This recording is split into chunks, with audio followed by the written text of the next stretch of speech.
D'abord, je pense que, Jean-François, je dois vous féliciter pour votre soirée d'hier. Oui, merci beaucoup. Félicitations, un prix pour le film. Oui, La Guerre des Tucs, on a eu le meilleur box-office canadien. Quand même, hein? Ouais, Félicitations. Ouais. Merci.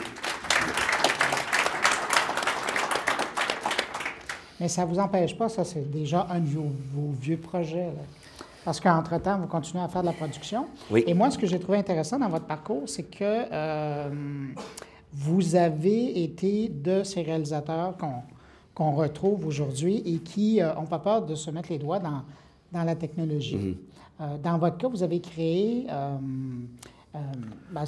d'ailleurs, les gens le voient là, sur le panneau, le spectacle multimédia Voyage au cœur du fjord de Saguenay. J'aimerais ça que vous nous en parliez un peu. Mais ça, c'est le résultat, en fait, d'une technologie qu'on a appelée 3D, qu'on a en fait nommée 3D ensemble, je pense. Et c'est venu du fait qu'en 2006-2007, je travaillais à la stéréoscopie. Je travaillais sur des films de stéréoscopie. C'est fou, hein, mais en 2006, ça commençait. Et moi, je me disais toujours, merde, il y a quelque chose. Pourquoi est-ce qu'on est obligé d'avoir des lunettes? Pourquoi est-ce qu'on est obligé d'avoir des lunettes? Est-ce qu'il y a moyen de donner l'illusion de la tridimensionnalité autrement? Puis en travaillant en stéréoscopie, j'ai appris qu'effectivement, ou enfin, on devient conscient que nous voyons en 2D. Il n'y a personne qui voit en 3D, la rétine est en 2D, c'est le cerveau qui interprète et qui utilise toutes sortes de trucs pour interpréter la tridimensionnalité. Et la stéréoscopie n'étant qu'un de ceux-là. Et là, je me suis dit, est-ce qu'il y aurait moyen d'utiliser un autre des indices dont se sert le cerveau pour déduire la tridimensionnalité et un autre truc qui ne nécessiterait pas le port de lunettes? Et j'en suis arrivé à me dire, bien, il y a un autre élément dont on sert beaucoup en cinéma conventionnel, qui est la perspective latérale. Lorsqu'on se déplace, les objets d'avant-plan ne se déplacent pas à la même vitesse visuellement que les objets d'arrière-plan. Sauf que lorsque tout ça est déjà figé dans une image, bien là, tout se déplace. C'est pour ça que lorsqu'on se déplace sur une image, en cinéma, bien on le sait qu'on se déplace sur une image, alors que si on se déplace sur un élément réel, les arrière-plans vont... Alors de là est née l'idée de se dire, bien coudonc, si on était capable de suivre le mouvement de la tête, le mouvement des yeux, et d'être capable de rendre en temps réel une imagerie 3D pour envoyer à chaque cadre l'image 2D qui arriverait à la rétine dans cette position exacte, mais à ce moment-là, on va se retrouver à recréer un indice important dont se sert le cerveau pour déduire la tridimensionnalité. Alors, c'est comme ça que c'est commencé. Mais comme moi, je suis juste un penseur, que je ne connais rien en la technologie, je me suis dit, bon, quel fou va bien vouloir faire un test une preuve de concept. Et moi, j'avais parti une entreprise plutôt qui s'est appelée Loda, où j'avais à ce moment-là une équipe de technologie, une équipe R&D. Mais à ce moment-là, il a fallu faire des gros financements, on est devenu public et tout ça. Je me suis dit, là, mettons que je n'ai pas envie d'avoir une autre équipe de 40 personnes. Et je me suis dit, est-ce qu'il existe une équipe de R&D quelque part dans ce monde que je pourrais consulter? Et c'est là où j'ai entendu parler du crime. Et vraiment, pour moi, ça a été comme une révélation. Tout à coup, on arrive, voici des scientifiques qui travaillent sur ces questions-là depuis des années. Et là, j'ai le droit de venir leur poser une question. Alors, je suis arrivé, j'ai posé la question. C'est comme le génie dans la bouteille. J'ai le droit à une question. Oui, j'avais le droit, c'est ça. Et là, je savais vraiment pas si ça durerait très, très longtemps, notre rencontre. Ça fait que je leur raconte ça. Je leur dis, moi, je suis un cinéaste, voilà. Et puis, ben, je leur explique ce que... Et ils ont semblé intéressés. Alors, j'aime bien, ils ont semblé. Je me suis dit, coudonc, il doit y avoir quelque chose là-dedans. Et on s'est arrangé ensemble, hein, avec un relativement petit budget, parce que ça sortait de mes poches, là. Ouais. Je leur ai rappelé aussi. De faire une petite preuve de concept. Et la preuve de concept a été vraiment là, extrêmement positive. Je vous raconterai une chose qu'il y avait... dans la preuve de concept, on s'est tous illusionnés sur une chose, mais... donc, la preuve de concept était fantastique. Et là, il fallait maintenant que je trouve de l'argent pour qu'on aille plus loin. Alors, ben là, j'ai eu l'idée folle de vendre une licence de cette technologie-là qui n'existait pas encore.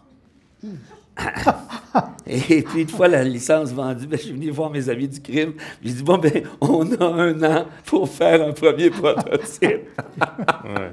Ah non, c'est vraiment comme ça que ça s'est passé. Et l'Angip se dit, oui, mais là, il faut faire le financement, il faut faire ci. J'ai dit oui. Là, C'est vendu. Et c'est comme ça qu'on a fait le premier prototype.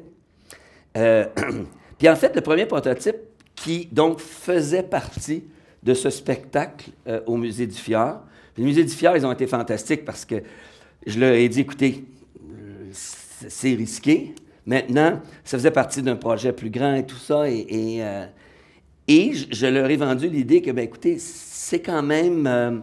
ça peut quand même devenir un élément positif pour le Musée du Fjord de s'afficher comme un chef de file des technologies nouvelles et de faire de ce spectacle-là aussi un laboratoire. Ouais. Alors, c'est ce qu'on a fait, puis on a réussi à le faire. Et c'était vraiment quelque chose d'exceptionnel. Mais je reviens à la petite idée. Nous, quand on a fait la preuve de concept, écoute, tout le monde était là, hein? Tom, Samuel, et il y avait Sébastien aussi. Oui, ben le premier petit mandat, c'était 3 semaines, je pense. C'est ça. C'est essentiellement Sébastien qui a... C'est ça, mais ces 3 semaines-là, on avait des cibles et on a effectivement capté le regard et tout ça. Et ce qu'on a fait pour pouvoir, moi, je devais essayer d'aller vendre ça. Alors, Sébastien a mis une caméra vidéo à côté de lui et il s'est déplacé pour filmer l'effet. C'était phénoménal. Attends que ça. Sauf que c'était plus phénoménal dans la caméra vidéo que lorsqu'on le regardait nous-mêmes avec nos yeux. Et ça a pris plusieurs mois avant que je comprenne que quand on le faisait avec la caméra vidéo, il y avait un œil. Alors que lorsqu'on le regarde avec les yeux, l'effet stéréoscopique n'est pas conforme à la perspective latérale. Et je ne sais pas si tu te souviens, mais plus tard, à un moment donné, on a évolué. Puis là, on avait réussi à faire l'effet qui fonctionnait bien. Puis à un moment donné, je me suis mis la main sur un œil, j'ai regardé, l'effet est devenu triple. Alors, on a encore à résoudre la question de comment est-ce qu'on neutralise. Et vous savez que, et ça, on n'est pas le seul à avoir ce problème-là.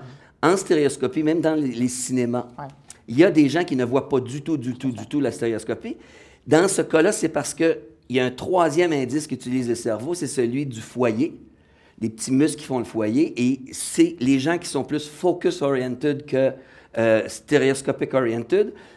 Le cerveau dit, mais non, mais tout ça, c'est sur le même écran, c'est à la même distance, alors dites-moi pas là, que c'est des images différentes, alors eux ne voient pas en 3D.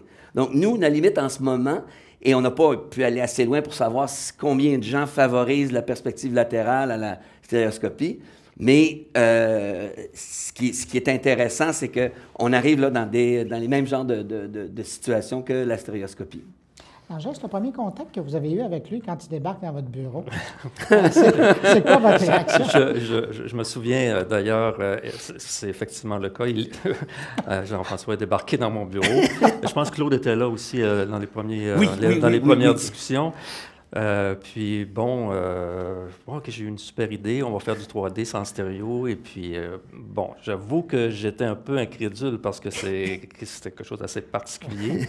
mais on a embarqué, donc ce petit mandat de 3 semaines, ça nous permet... En fait, on a progressé ensemble parce que nous, on faisait des tests. Vous n'aviez rien développé, là. On n'avait rien développé. Non, c'est un concept nouveau. Oh, on n'avait rien développé. Donc, on faisait des tests. Jean-François venait donner son feedback. Oui, mais non. Mais là, il y a eu énormément d'allers-retours avant d'arriver à la fin de ce 3 semaines. Mais après, ça a été un autre challenge, un double challenge, dû au fait que, oui, bon, Jean-François vend une licence d'un produit qui n'existe pas, mais donc, maintenant, il faut développer cette technologie-là. Et puis, OK, oui, je veux bien, mais il faut trouver des fonds pour payer les gens du crime qui vont travailler sur ça. Donc, ça, c'était un aspect que le crime utilise assez souvent, que je dois répéter. On a accès à certains fonds d'aide à la recherche et développement qui proviennent de certains organismes fédéraux et provinciaux. Dans ce cas-ci, on a utilisé un programme du Conseil de recherche en sciences naturelles et génie canadien qui finance du développement de R&D à hauteur de, bon, typiquement pour des projets de 1 à 3 ans, donc des projets d'assez d'envergure, ça correspondait au time frame en bon français de Jean-François. Donc, on a soumis ce projet. C'est pas directement accepté. Ça doit être évalué par les pairs. Est-ce que le contenu a du sens? Est-ce qu'il y a est-ce que la science qui est proposée a du sens? Mais on a décroché ce projet. Donc, on a décroché ce financement-là qui nous a permis de nous financer, on va le dire directement, ça permet de financer les gens du crime, sur 2 ans. Donc, ce qui nous a permis de créer l'équipe des gens qui ont travaillé, de l'équipe Vision, en fait. 5 personnes de l'équipe Vision qui ont travaillé pendant 2 ans sur ce projet. Et au bout d'1 an, il est arrivé le projet du Musée du Fjord, où là, parce que c'est à eux que vous l'aviez vendu? Pardon? Non, mais c'est parce que quand on a fait le travail ensemble et qu'on a le CRSNG, tout ça embarqué et tout, il fallait, nous, pour arriver au budget global, il fallait que ma compagnie, moi, avec mes running shoes, je mette 60 000. OK. Alors, c'est là que j'ai dit OK. Et c'est là où je suis allé vendre une licence de 60 000 $. Et la licence a été vendue au musée? Oui. OK. Et c'est là où on a eu un. Donc, vous arrivez, le 1 an arrive, là? Vous êtes rendu où? Oui, donc le 1 an arrive, il nous manque encore des fonds. Donc là, on s'est tourné vers le Consortium en imagerie numérique du Québec, qui est un organisme un peu à la Prompt. En fait, il a été fusionné avec Prompt, pour ceux qui connaissent. Donc là, on a eu un autre investissement du 5 qui nous a permis de travailler directement sur le projet du Musée du Fjord. Donc, d'avoir une réalisation concrète de ce qu'on était en train d'explorer avec l'autre financement du CRSNG. Donc, et c'est ça, c'est vraiment ça qui a été la réalisation concrète de la technologie. Et tout ça, parce que la recherche de financement, puis comprendre comment ces différents groupes-là fonctionnent, c'est une job en soi. Et ça, sans les gens du crime, là, non, impossible. Impossible, parce que d'abord, il y a un langage. Le simple document que tu as préparé, moi, je trouvais ça fantastique à le lire. Je trouvais ça tellement intelligent, ce qu'on faisait. Ça partait de votre idée du début. Oui, mais c'était tellement beau. Je me suis dit, moi, j'achète ça, là. En fait, c'est une prose, là. On devient habitué, à force de faire ce genre de demande de subvention, de bien rédiger, mais quand même, il ne faut pas oublier que c'est évalué par les pairs. Donc, il ne faut pas dire n'importe quoi. Non, c'était ça, mais c'était bien. Il faut aussi parler d'un autre partenaire, Pascal Blais Studio, qui était avec nous, qui a travaillé sur le musée du Fjord, qui a créé essentiellement le contenu. Tout l'univers 3D. C'est ça, tout l'univers 3D. Le crime, lui, travaillait sur l'espèce de rendu 3D non stéréo. C'est ça. Mais c'est donc que le crime était en situation de recherche et développement et de production en même temps. Parce que là, il y avait une compagnie de production qui lui disait, bien là, je t'envoie tel document. Toi, dis-moi avec quel logiciel, ou est-ce que je me souviens, il y avait toutes sortes de questions qui vous étaient posées. On travaillait en 3D Max, puis là, ils se disaient, bien là, dis-nous vite, est-ce que tel plugin marche? Parce que nous autres, on va faire ci. Exact. Et là, les autres disaient, oui, mais attendez, on est en recherche. Oui, mais nous autres, là, on a besoin de savoir. Ça, là, avec le musée, il y avait un temps limite, là. Ça devait être en production à telle date, à telle heure. Donc, on devait arriver. C'est sûr que le dernier mois, ça a été fou, essentiellement, parce que c'est là qu'on voit les incompatibilités. Pascal Blais Studio utilise certaines plateformes. Nous, on est habitué de travailler avec d'autres plateformes. OK, comment on fait parler tous ces gens-là, en fait? Donc, oui, les gens de l'équipe Vision ici ont travaillé très fort, même la nuit, là, pour arriver que ça fonctionne. Mais là, c'est sûr, là, tout le monde se pose la question. Êtes-vous arrivé à livrer? Oui. Absolument. Ouais. Absolument. Et ce qui est assez fantastique, mon premier métier, c'est d'être créateur, concepteur-créateur. Et ultimement, l'élément faible de tout ça, ça a été l'élément créatif. Parce que on a réussi à développer un médium. En fait, c'est un nouveau médium. Hein? Ouais. Mais on s'est tellement préoccupé à le livrer, ce nouveau médium. Moi, à un moment donné, j'ai oublié une chose, c'est que, d'abord, pas que j'ai oublié, mais il faut apprendre. Un nouveau médium nécessite d'être pensé d'une certaine façon. Et de créer en fonction de lui. Alors que là, donc, le principe de ce truc-là, c'est des gens qui s'assoient dans un vaisseau qui va voler Ils sont assis dans un vaisseau. L'idée était... Il y a à peu près 140 degrés de fenêtre. Et là, ils voient le fjord. Ça, on avait tourné ça en hélicoptère et tout ça. Et ils ont un petit écran ici qui est un peu comme leur tableau de bord. Et ça, c'était l'écran 3D qui permettait de voir toutes sortes de choses.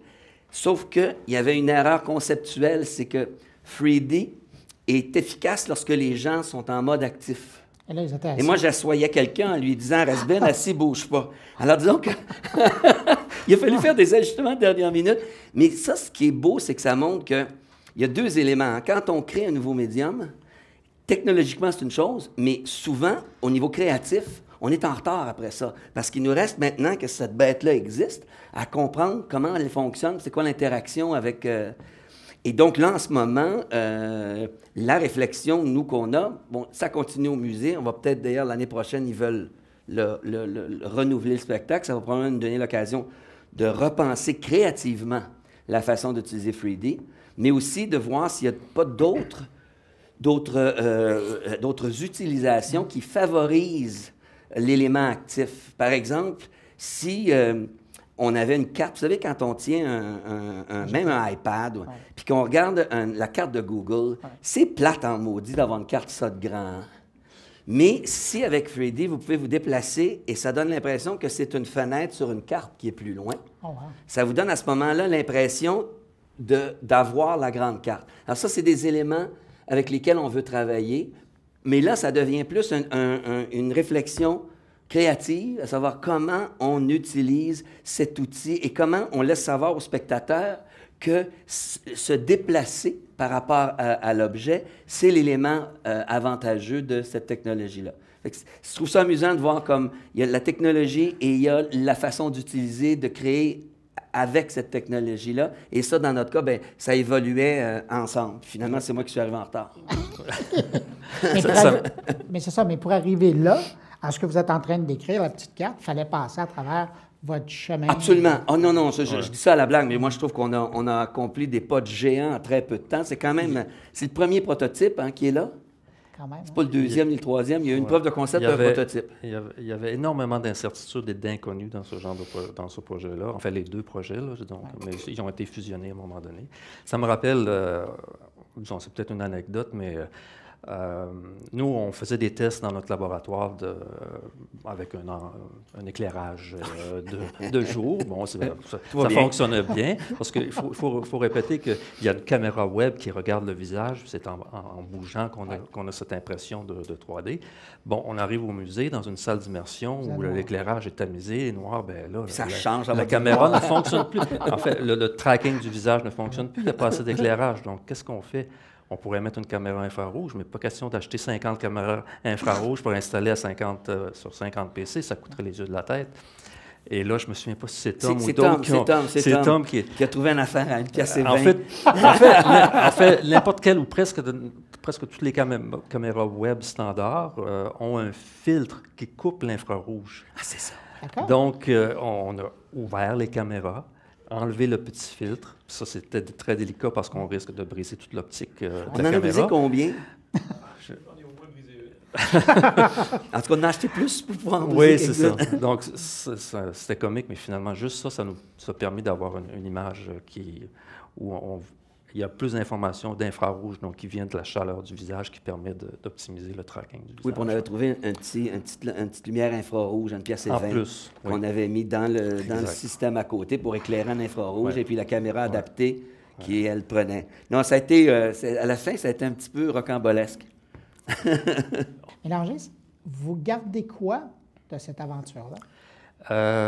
En fait, il y a plusieurs facettes dans cette aventure-là. Mais vous, là, qu'en avez quand même vu des affaires? Oui, bien, à cette époque, on était, l'équipe Vision, j'étais responsable de l'équipe Vision à l'époque, on essayait de développer aussi une expertise en computer graphics. En français, c'est infographie, mais le terme n'est pas toujours bien compris.